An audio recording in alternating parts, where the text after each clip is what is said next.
काय रे, कसा होता माझा भीमा? साध्या शब्दात मी मांडतो या भीमा, संकटात उभी होती माता रमा. गेला परदेशात अन्न ना पोटात, झाला बॅरिस्टर चालला ऐटेत.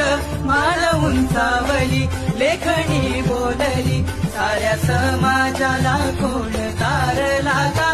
ज्यानं संविधान लिहिलं असा तुझा माझा भीमराव होता. ज्यानं संविधान लिहिलं असा तुझा. काय रे, कसा होता माझा भीमा? साध्या शब्दात मी मांडतो या भीमा, संकटात उभी होती माता रमा. गेला परदेशात अन्न ना पोटात, झाला बॅरिस्टर चालला ऐटेत. मान उंचावली लेखणी बोलली, साऱ्या